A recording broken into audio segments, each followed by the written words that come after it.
Hi everyone, my name's David Lewis. I'm Managing Director with Duff & Phelps, a Kroll business in Melbourne. I'd like to welcome you to our video on the current state of play in relation to LIBOR transition in the Asia Pacific region. While there are many aspects corporates will need to take into account with respect to LIBOR transition, such as operational and technology issues, readiness, in this video we'll focus on transfer pricing issues related to LIBOR transition in the Asia Pacific region. I'm joined today by George Kondolian, a director in our transfer pricing practice in Sydney, who specialises in financial transactions. George, perhaps just backtracking a little bit, can you explain what is going on here and when this will occur? Sure, David. So LIBOR is referenced in a multitude of floating rate financial products, which are denominated in several currencies, covering loans through to derivatives. And LIBOR is calculated based on a survey of a panel of banks. However, you might recall that since the global financial crisis in 2008, there was a notable decline in the liquidity of the unsecured money markets as credit markets seized up, combined with incidents of benchmark manipulation. So as a result, there was a real push to develop and adopt appropriate alternative reference rates to underpin floating rate financial products. And in July 2017, the UK Financial Conduct Authority announced that by the end of this year, 2021, it would no longer compel panel banks to submit LIBOR fixings for major currencies, namely GBP sterling, the euro, Swiss franc and Japanese yen fixings, as well as the 1 week and the 2 month US dollar LIBOR fixing. So the consequence of this is that the issuance of new LIBOR paper will cease for these currencies on 31 December 2021. Now, I mentioned the 1 week and the 2 month US dollar LIBOR fixings. The sunsetting for the remaining USD LIBOR fixings, in other words, the overnight, the 1 month, 3 month, 6 month and the 12 month tenors, this has been extended beyond the end of this year to the end of June 2023 for reasons that I won't get into here.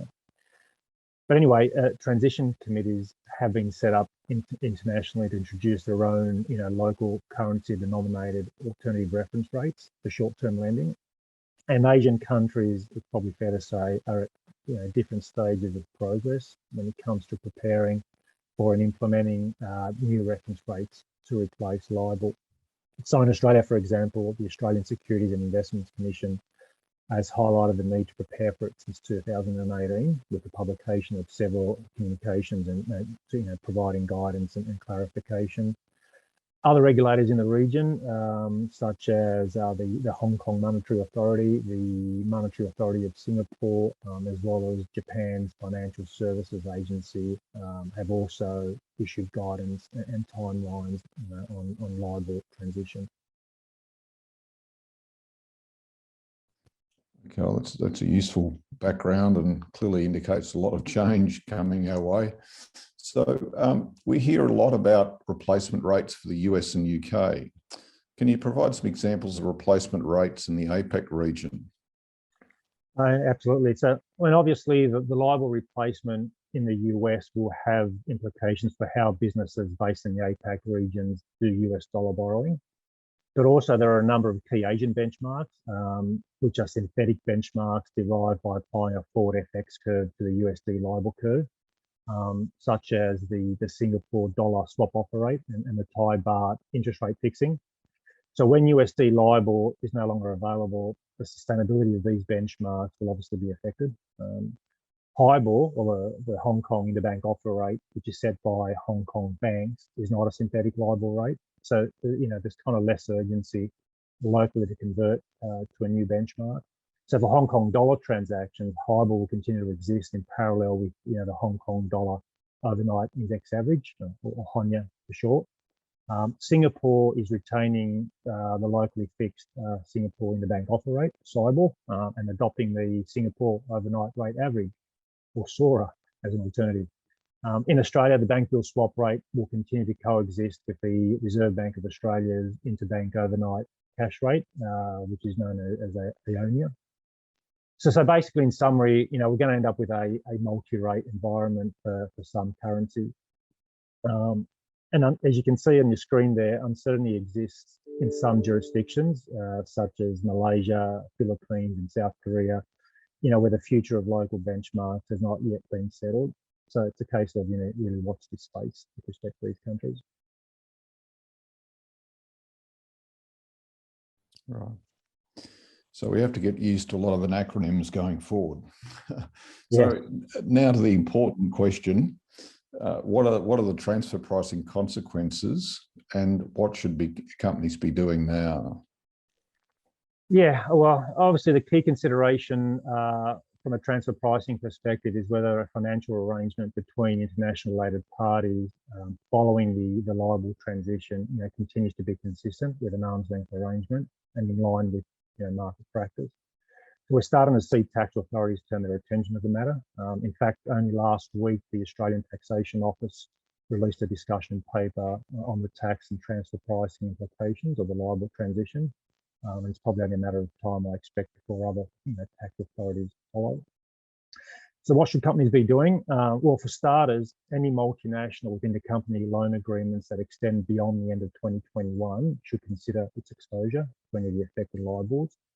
So we're helping a number of clients navigate the LIBOR transition in relation to transfer pricing, with a range of readiness. And from discussions with a number of APAC headquartered clients, it's clear that many of them are not prepared for the transition. So the first step really is to identify and catalogue, all your LIBOR-linked intercompany contracts that extend beyond 2021. And this requires obtaining and reviewing, all existing arrangements.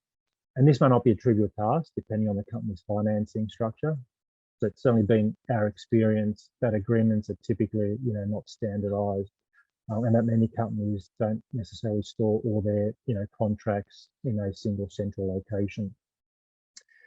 The next step, once you've kind of identified, your LIBOR-linked exposures, is to understand whether transition issues may exist and to estimate, the magnitude and impact of the LIBOR exposures.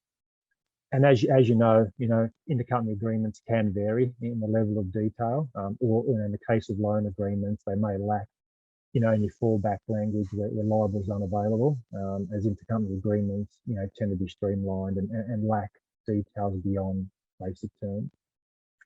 So for existing contracts, where there's no suitable fallback language, which are likely to be most contracts, certainly in my experience, there are a few options.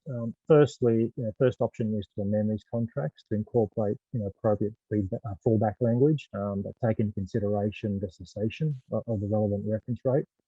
And in fact, the Asia Pacific Loans Market Association has actually issued guidance on either fallback language. Another option is just to transition the arrangements directly from appropriate alternative reference rate.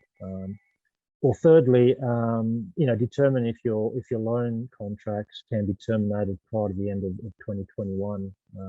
So I imagine the multinational groups transitioning of relevant third-party financial arrangements with external counterparties, or market behaviour more broadly, will probably inform the appropriate strategy in each case. So where a kind of decision is made to transition to a new reference rate, this is, not necessarily as simple a task as simply swapping LIBOR for the new base rate, and will, in all likelihood require some level of documented economic analysis to support the alternative reference rates equivalence. So there are probably two key issues to bear in mind in this respect. First issue is, unlike LIBOR, there's no forward term structure for many of the reference rates, which you can see there, which are overnight rates, and therefore don't necessarily reflect a liquidity premium for term structure. So this gives the lender and the borrower no real certainty about what their payment would be ahead of time, such as in 1 month or 3 months' time.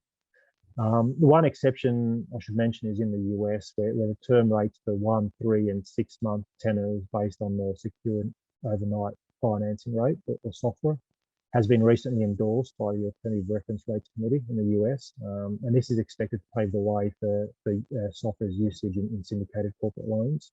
So it's less likely to be an issue for USD borrowing going forward. But for other regional currencies, there's less clarity. So how do what I mean by that is, how do you account for for the longer maturities? One option, might be to compound in arrears the overnight rates. I won't get into the detail here because it can be quite complex. Probably the second issue to be mindful of is that there is no credit risk premium for a lot of these alternative reference rates.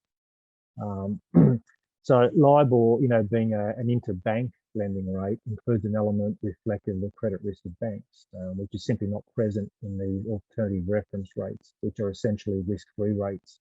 So for existing transactions, the spread adjustment, must also be considered in order to obtain parity.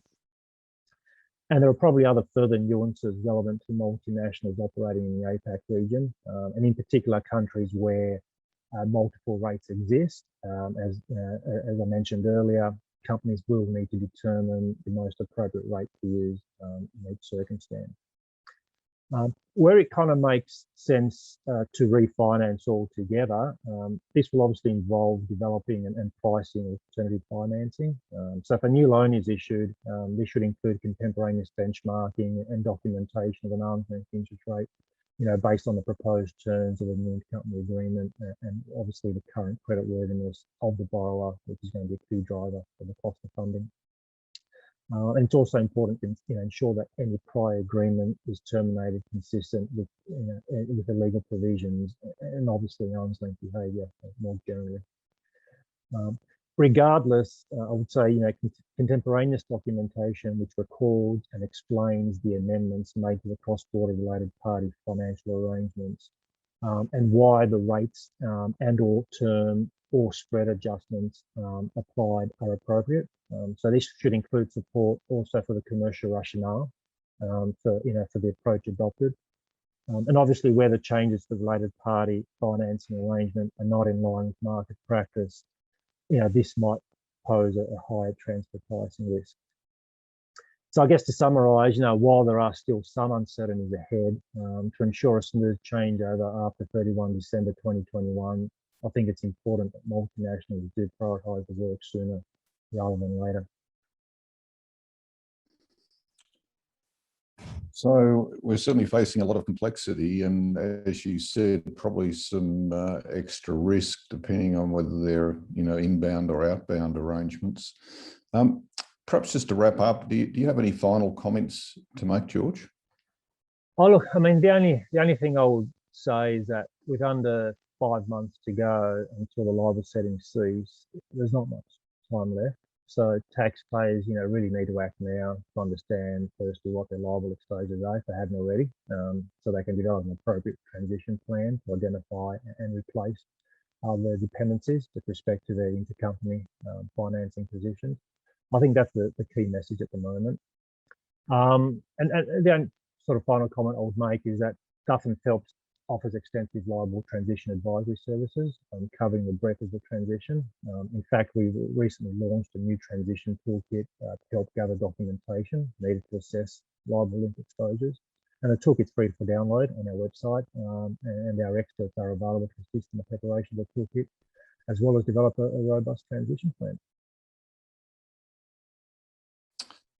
Yeah, I think that last point about having 5 months to go is very important. That'll go very quickly. And, we always know as transfer pricing people, it's best to do things in advance before any significant changes like this. So I think we'll finish there. Thank you, George, for an excellent discussion. And thank everyone for listening to this podcast. Thank you. Thanks, David.